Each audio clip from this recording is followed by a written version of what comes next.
Mix by AG recording studio.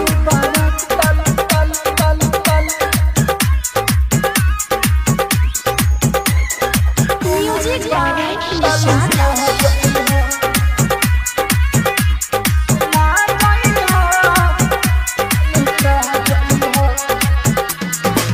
याद तहार जान जिए तना दी पिया तहार हमसे दूरी बढ़ा दी।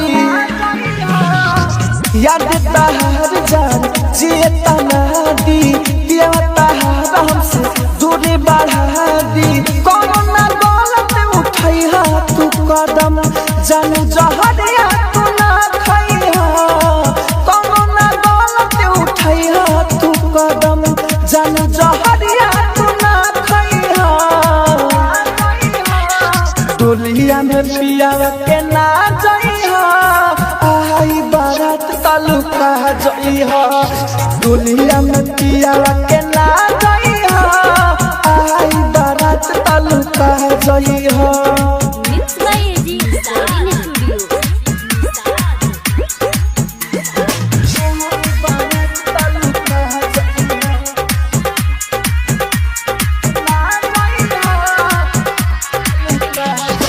तोहरा बिना सोना दिए न पाई तोहर पागल दीवाना।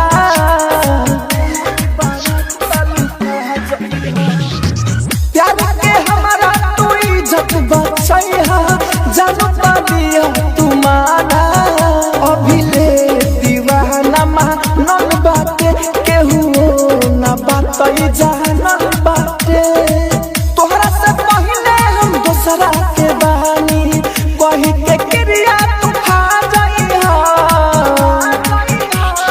दुलिया में पिया के ना जाइहा आई बारात तालुका जइहा। दुलिया में पिया के ना जाइहा आई बारात तालुका जइहा। आप सुन रहे हैं एजी एंटरटेनमेंट की धमाकेदार प्रस्तुति। Music by Nishad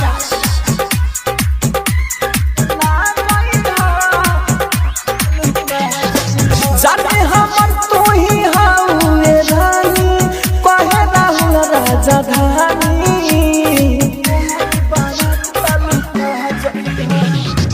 writer Manoj के प्यारे के नैया जनी रहे दिहतानी। शादी तो हमनी को इल जाई सारा बतिया गाँव में फैल जाई। लतिया नीले के दिलवा में रखी हा कबो ना भूल के भी सातैहा। दुलिया में पिया के ना जइहा आई बारात तालुका जइहा। दुलिया में पिया के ना